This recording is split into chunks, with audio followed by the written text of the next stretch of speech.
عزیز من، اگر این تقوا امروز در وجود من و تو می بود، اگر این تقوا در وجود جوان من و تو می بود، اگر این پرهیزگاری و خداشناسی و خدا ترسی را من و تو می داشتیم، آیا قرآن من و تو را آتش می زدن؟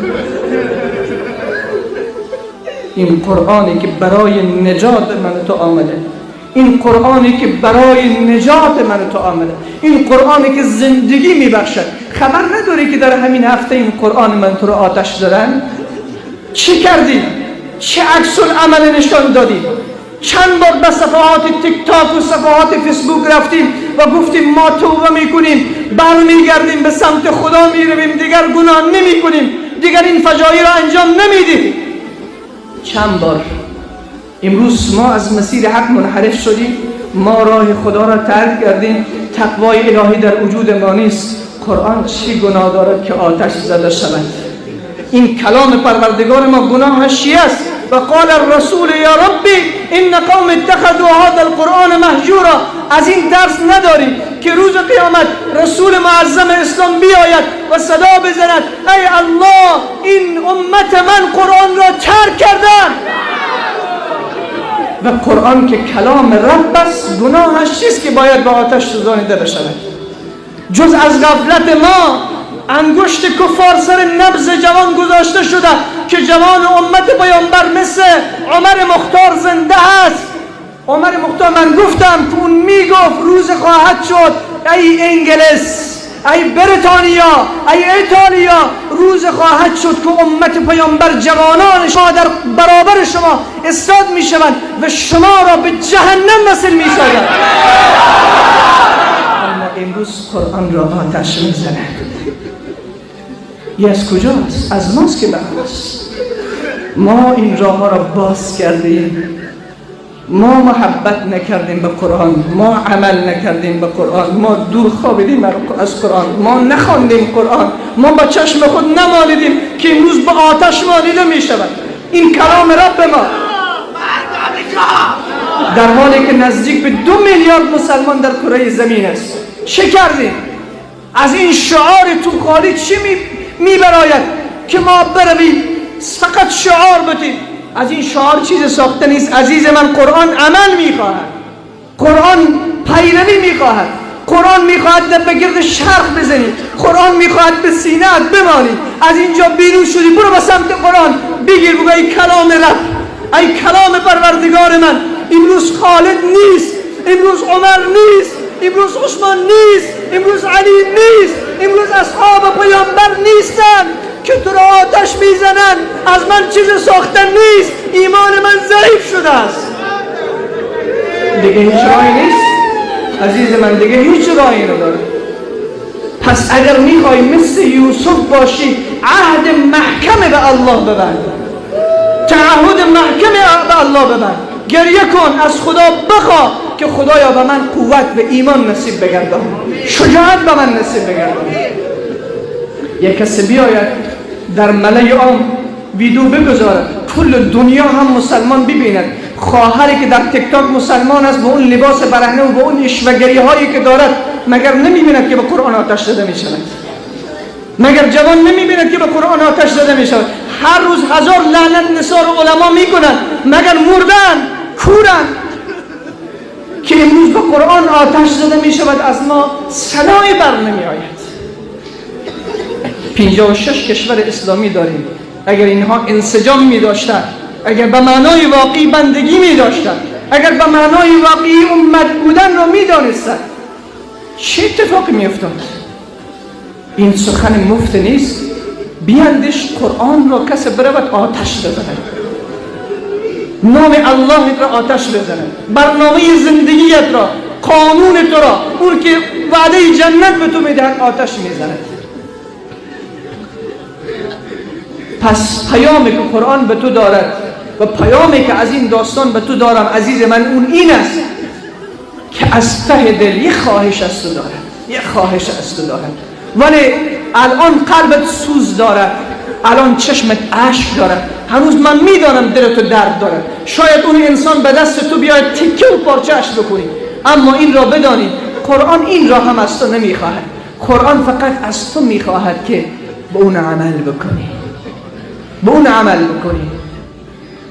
من بار گفتم که از موسیقی دست بکش، از تابلت دست بکش، از پابجی و لدو دست بکش، از معصیت و نافرمانی خدا دست بکش و به قرآن تعهد ببند که بعد از این من میخواهم که تو را محب خود قرار بدهم، تو را هم نشین و همدم خود قرار بدهم. من با تو زندگی میکنم. چه زیبا زندگی با قرآن، چه زیباست اون چشمایی که هر روز به صفحات قرآن نگاه میکنن، چه زیبا هست اون سینه‌ای که هر روز قرآن به اونجا گذاشته میشود، چه زیبا هست اون زندگی که هر روز به اونجا قرآن تلاوت میشود. پس عزیز دل من، بیاییم که بیدار بشیم. از ضعف ماست که دشمن قوی شد، از ناتوانی ماست که دشمن قوی شد، از کم شجاعتی ماست که دشمن قوی شد، از عمل نکردن ماست که دشمن قوی شد و الا دشمن این جرأت را نمیکرد. شما چند مرتبه قرآن را آتش زده، چند مرتبه، ولی هیچ کار نکردیم. باز با جرأت این کار را میکنن، باز میکنن تا زمانی که جوان بر نگردن، تا زمانی که جوان تعهد به الله نبندد، تا زمانی که جوان با صدق دل مثل یوسف فرار از گناه نکند. عزیز من، هیچ درد را این شعارها درمان نمی کند. این را بدانید. تظاهرات مشکل را حل نمی کند. چیزی که قرآن از من و تو میخواهد او استقامت است. وقتی استقامت جوان به دین دیده شد، به خدا قسم اگر تو دست بر نداری، کفار در داخل خانه خودش آرام نمیماند.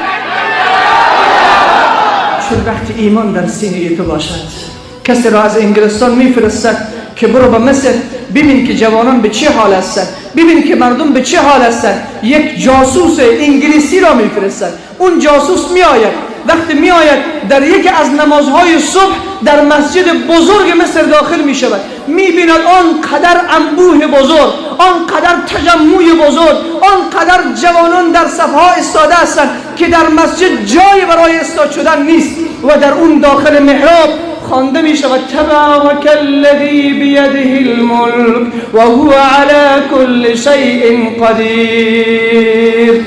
در مذهب شافعی آمین را بلند میگویند. وقتی بلد ضالین میگویند چنان آمین بلند از این مسجد سر میزند که این جوان جاسوس انگلیس پشتش میلرزد، تکان میخورد، سراسیمه میشود، فرار میکند از داخل مسجد که چه اتفاق افتاد. میرود به انگلیس، میگن امکان ندارد. جوان بیدار است. امروز شبها 12 ساعت و 11 ساعت خواب میکنیم، در داخل مسجد 5 تا موی سفید نماز میخوانیم. جوان کجا هستی؟ وقتی مولا میگه پابجی بازی نکن 100 تا لعنت برش میفرستی. وقتی جوان عالم میگه سیگرت استفاده نکن 100 تا لعنت برش میفرستی. ولی ما کجا هستیم؟ عزیز دل من، به خدا من به حال جوانان امروز خیلی دل دردم. هر کسی هر چی میگوید بگوید، اما این را بدانید تا یک قطره خون در بدن من و امثال من که دعوتگران هستند دست ما به دامن جوان هست. جوان من نمیگذارم تو به آتش جهنم بسوزی. پس عزیز دل من، بیا بیدار شو، بیا به الله پشت نکنیم. این محبوب، این نازنین، این مهربان یوسف که از قعر چاه بیرونش میکنن، عزیز مصرش میکنن. من و تو هم یوسف زمانی، کمز یوسف نیستی ای قدردان، کمز یوسف نیستی ای قدردان عافیت. بیدل میگوید تو کمز یوسف نیستی اگر تو قدر بدانی، اگر ارزش خود را بدانی. پس انشاءالله پیام من عزیزان من، جوانان من این است که به سمت قرآن بیاییم. اگر قرآن یاد نداریم، برویم شروع کنیم این کلام الله را بخوانیم، با چشم پر از اشک بخوانیم. وقتی به قرآن نگاه میکنیم، به خدا قسم خود من وقتی به قرآن نگاه میکنم اشک بر چشمان من جاری میشود که ای کلام خدا، من به تو چی کردم؟ امروز تو را آتش میزنه، من زنده ام. امروز جوان زنده است، قرآنش آتش زده میشه. از دست ما هیچ ساخته نیست. بیاییم به سمت الله برگردیم، بیاییم به قرآن عهد ببندیم. اول شروع کنیم به خواندن قرآن، یادش بگیریم. برویم در جماعت التبلیغ، برویم در حلقه های ذکر، و تعهد ببندین به الله. هر چقدر ایمانتون بیشتر و بیشتر شد، هر قدر محبتتون به الله نزدیکتر شد و به الله قریب شدین، روز خواهد شد که دیگر الله میگوید من چشم بنده ام میشوم که با من میبیند، من دست بنده ام میشوم که با من میگیرد، من پای بنده میشوم که با من میرود. حدیث بخاری است. پس انشاءالله خاص من همی است از شما تعهد میگیرم، انشاءالله به سمت قرآن برمیگردیم، با کلام رب خود ما. اگر تا امروز جنگی بودیم آشتی میکنیم، اگر تا امروز با کلام رب ما توهین شده بعد از این نمیگذاریم.